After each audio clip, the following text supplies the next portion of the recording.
Hai Fitness Mania, bersama saya Coach Halim Chiang. Welcome to my YouTube channel. Hai Fitness Mania, kembali lagi bersama saya Coach Halim Chiang. Hari ini di episode yang juga cukup menarik ya, kita membahas tentang autofagi. Teman-teman mungkin sering mendengar istilah intermittent fasting ya, berpuasa. Dapatnya apa sih gitu kan? Nah, salah satunya adalah mengaktifkan mekanisme autofagi ini ya. Autofagi adalah satu mekanisme yang luar biasa yang terjadi pada tubuh manusia yang bisa dipicu oleh kondisi tertentu, salah satunya adalah intermittent fasting. Kita lanjut untuk mengetahui lebih dalam. Ya, definisi dari autofagi sendiri adalah dari dua kata ya. Auto adalah self, sementara vagein adalah eat yourself ya. Jadi seolah-olah kalau dari istilahnya mungkin kayak wah, ini mah bahaya dong self kanibal gitu ya. Padahal sebenarnya enggak. Kalau kita lihat lebih detail, definisinya adalah autofagi adalah mekanisme penyelamatan diri, self survival ya. Menjaga sel-sel yang sehat dan menggunakan justru sel-sel buruk yang ada di dalam tubuh kita, baik yang sudah tidak berguna, yang sudah mati ya, dan mendaur ulang bagian dari sel-sel tersebut yang buruk tadi untuk kebutuhan perbaikan dan pembersihan. Jadi you can even say it like bahwa autofagi itu nama lain mungkin dari detoksifikasi tubuh gitu ya. Tapi di autofagi spesifik bukan soal memproses racun ya, kalau detox yang memproses racun, tapi di sini autofagi memproses kayak limbah metabolisme yang ada di dalam tubuh maupun sel-sel yang tidak berguna atau yang berbahaya bagi tubuh yang bisa diurai dan dijadikan nutrisi yang bermanfaat. Konsep dari autofagi sendiri sejarahnya sudah sebenarnya go way back ke tahun 60-an, di mana seorang ilmuwan yang namanya Christian de Duve ya melakukan riset pada ragi waktu itu dan menemukan terjadinya proses autofagi di saat adanya yang namanya cellular starvation, kelaparan pada level sel ya. Jadi bukan kelaparan rasa lapar, sensasi hunger, tapi starvation, yaitu kelaparan yang dialami oleh atau kekurangan gizi yang dialami oleh sel-sel tubuh kita. Dan kemudian risetnya berlanjut ke riset dari profesor Yoshinori Ohsumi. Keduanya meraih penghargaan untuk riset autofagi ini, keduanya meraih penghargaan Nobel. Ya, kalau Christian de Duve di tahun 60-an, 66 atau 68, kalau Dr. Yoshinori Ohsumi ini menerima penghargaan Nobel untuk autofagi ini di tahun 2016. Jadi proses autofagi itu seperti apa? Sederhananya mungkin kita bahas menjadi 4 tahap ini ya.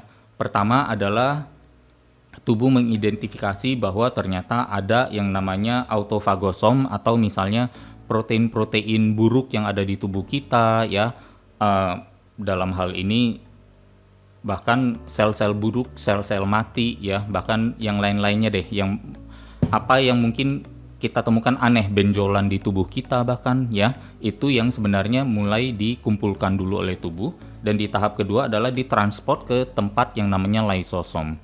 Lysosom ini adalah bagian di tubuh yang menjadi tempat daur ulang ya, itu recycling sites. Jadi yang nutrisi-nutrisi atau barang-barang yang tidak bermanfaat ini, sel-sel mati yang tidak bermanfaat ini atau bahkan mungkin berbahaya bagi tubuh kita, didaur ulang di lysosom ya, dengan interaksi dengan enzymes agar terdaur ulang, dan sehingga akhirnya menjadi dirilis menjadi nutrisi yang berguna bagi tubuh. Luar biasa kan? Sesuatu yang tidak berguna gara-gara kita buat tubuh kita kelaparan, tubuh mencari makanan dari dalam sendiri yang akhirnya bisa feeding tubuhnya sendiri lagi. Jadi ini sebenarnya satu mekanisme yang bahkan kalau kita agak melenceng sedikit, kalau kita selama ini mencari jawaban di luar, padahal sebenarnya jawaban ada di dalam tubuh kita ya, atau ada di dalam diri kita sendiri, entah itu masalah kehidupan ataupun bahkan masalah kesehatan gitu ya. Nah, ini mungkin di kotak yang pertama atau tahap pertama kita mungkin urai lebih dalam lagi ya, sel-sel yang defektif atau cacat, sel yang rusak. Dalam hal ini mungkin bahkan patogen juga, ada virus, ada jamur, ada parasit, ya lain sebagainya. Bahkan dalam kategori parasit di sini juga bisa jadi seperti sel kanker, tumor, ya, kista dan lain sebagainya itu adalah bagian yang tidak bermanfaat atau bahkan berbahaya bagi tubuh yang nanti ditarik ke autofagosom ini gitu loh. Sorry, yang menjadi autofagosom yang ditarik ke lysosom ya, tempat daur ulangnya. Dan akhirnya menghasilkan, proses daur ulang itu menghasilkan asam lemak bebas atau free fatty acids dan juga asam amino untuk feeding ke tubuh kita. Ini terjadi gara-gara apa? Nggak dikasih makan sih gitu. Enak kan? Udah kelaparan, tubuh mencari makanan dari dalam sendiri dengan mencari si yang tidak berguna dulu dan dibuat berguna. Lalu manfaat autofagi apa saja? Adaptasi terhadap kelaparan ya. Kita jadi memiliki kekuatan menghadapi lapar yang baik, pembersihan dari dalam sel ya, menekan tumor, membuang bakteri dan virus yang menyerang, tumbuh kembang sel telur yang sudah dibuahi jadi lebih bagus ya. Jadi kemungkinan janin lebih kuat itu jadi lebih besar juga.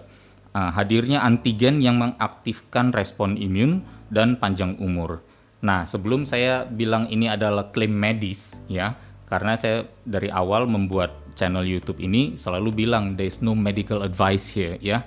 Tapi yang saya mau pastikan adalah ini saya terjemahkan langsung dari slide lecture Dr. atau Profesor Yoshinori Ohsumi saat menerima penghargaan Nobel gitu. Jadi saya hanya lebih kepada mengulang apa yang beliau sampaikan atau temukan dalam riset tentang autofaginya.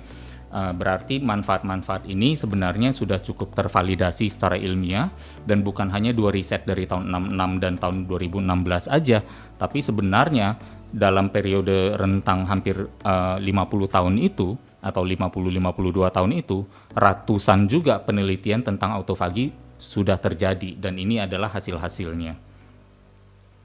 Nah, kalau kita mau menelusuri lebih dalam lagi, ini juga adalah slide yang saya ambil dari situs nobelprize.org ya, tentang manfaat autofagi yang spesifik tentang mengapa Profesor Yoshinori Ohsumi pantas menerima hadiah Nobel ini ya.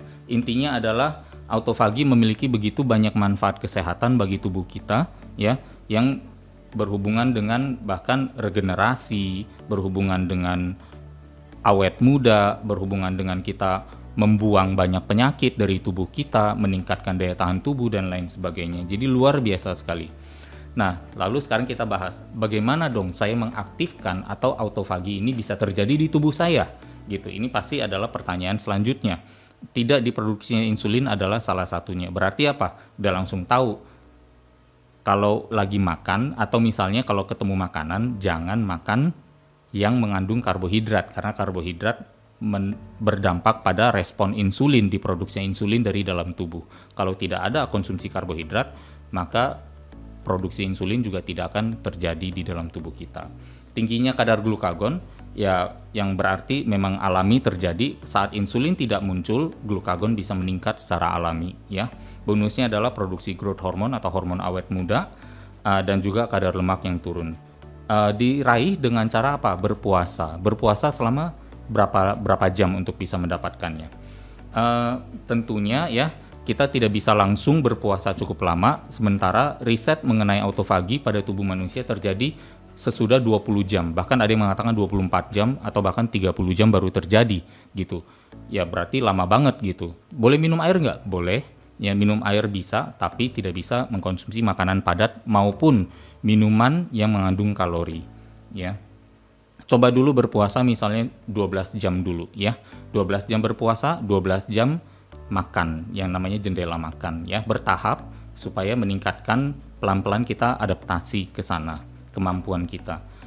Contohnya misalnya kalau mengambil rutinitas umum ya, kita jam 8 selesai makan, jam 8 malam, kemudian katakan kita tidur 8 jam dari pukul 23, berarti kita dari jam 8 ke pukul 23 udah dapat 3 jam puasa, terus tambah lagi jam tidur 8 jam udah dapat 11 jam, tinggal ditambah lagi misalnya mungkin 1 jam lagi bangun dan olahraga dulu, misalnya udah dapat 12 jam kita berpuasa. Jadi trik berpuasa di sini ya adalah dengan memanfaatkan jam tidur. Ada 6, 7, 8 jam itu membantu kita untuk mendapatkan bonus jam puasa. Ya, makanya tantangannya luar biasa bagi sahabat-sahabat yang beragama Islam. berpuasa tapi jam tidurnya malah justru ada di jendela makan gitu ya, luar biasa sekali. Kita lanjut lagi dengan pattern atau pola jadwal seperti ini, teman-teman bisa memastikan bahwa ternyata dapat nih kita makannya 12 jendela makan 12 jam, kita berpuasa 12 jam. Terakhir kita makan jam 7 malam atau 7.15, selesai tutup ya, lepas sendok katakan jam 8 malam. Jam 8 malam sampai 8 pagi lagi gitu baru kita makan ya. Atau step kedua kalau mau. Nah, ini yang sudah mencoba berpuasa 16 jam ya. 16 jam caranya bagaimana? Seperti tadi, misalnya kalau jadwalnya jam 8 selesai makan, berarti makannya lagi kapan? Makan siang, jam 12 siang gitu ya. 8 ke 8, jam 8 malam ke 8 pagi, 12 jam. Tambah 4 lagi, jadi jam 12 ya. Nah, sampai jam 12 berarti kita sudah berpuasa selama 16 jam. Dan kita mulai makan dari jam 12 siang, kemudian kita tutup lagi selesai makan jam 8 malam. Itu pas, lebih kurang untuk bisa mulai memicu autofagi. Katanya di 16 jam itu sudah memicu yang namanya fat burning, tapi autofaginya belum terjadi. Wah, kan kalau misalnya untuk ketemu 20 jam gimana? Gampang, ada trik dari saya yaitu puasa di tahap step ketiga, yaitu kita lakukan sedikit olahraga dulu, persis lebih kurang di 2 jam sebelum berbuka. Nah, kita berpuasa 16 jam seperti di step 2. Yang membedakan adalah kita ada olahraganya di sini. Ya, olahraganya. Katakan olahraga mungkin hanya 1 jam, jam 10 sampai jam 11. Bukanya tetap jam 12 gitu. Mengapa demikian? Karena berolahraga selama 1 jam membakar kalorinya kalau kita lihat secara umum bisa 300, 400, bahkan 500 kalori. Nah, 500 kalori. Sekarang kita bayangkan, sehari-hari kalau misalnya kita berdiam dan kurang aktif, kita bakar berapa kalori per jamnya gitu. Nah, kita bakar biasanya mungkin hanya 70 kalori, 70 atau 60 kalori. Kalau 1 jam kita berolahraga setara dengan 5 jam kita tidak berolahraga tapi masih dalam state berpuasa, berarti sebenarnya 16 jam tadi kita bisa tambahkan lagi 5 jam olahraga sebagai jam puasa dong gitu. Jadi ini adalah semacam hacks aja. Dari 24 jam kita punya secara real time 24 jam per hari, kita berpuasa 16, tapi di tengah-tengah 16 itu kita tambahkan 5 jam di dalam. Jadi kita bisa berpuasa 21 jam padahal actualnya hanya 16 jam. Hanya karena apa? Kita berolahraga sebelum berbuka puasa gitu ya. Nah, jadi demikian trik saya sebenarnya, dan which is ini adalah hal yang saya lakukan selama mungkin hampir 3 tahun terakhir untuk trick myself untuk mendapatkan yang namanya proses autofagi itu. Jadi saya berolahraga, saya buka puasa jam 12, saya berolahraga jam 10 pagi, saya berolahraga sampai jam 11, saya biarkan diri saya berpuasa 1 jam lagi, jam 12-nya saya baru buka. Jadi demikian dari saya, semoga bisa menjadi satu pencerahan atau menjadi satu ide untuk mengaktifkan mekanisme yang luar biasa ini. Sangat sayang apabila tidak kita lakukan, karena bisa jadi ya banyak dari kita yang berpotensi terkena banyak penyakit ya, ternyata bisa kita cegah hanya dengan hal sesimpel ini, semurah ini, dan sesederhana ini ya. Bisa kita lakukan at the moment of decision, di saat ini juga, tanpa harus kita tunda-tunda lagi ya. Terima kasih untuk sudah menyimak video yang lebih panjang ini. Semoga bermanfaat adanya. Kita ketemu lagi di episode selanjutnya. Stay tuned and stay healthy. Ya, teman-teman, terima kasih sudah menyaksikan video saya di Coach Halim Chiang. Apabila menyukai videonya, jangan lupa like, atau jangan lupa juga subscribe. Bahkan mungkin share ke teman-teman lainnya, semoga bermanfaat adanya. Dan jika ada komentar atau mungkin usulan topik-topik yang ingin saya bahas, silakan ditulis di komentar, nanti akan saya coba pertimbangkan untuk saya masukkan ke dalam video-video selanjutnya. Terima kasih atas perhatiannya, stay tune dan stay healthy.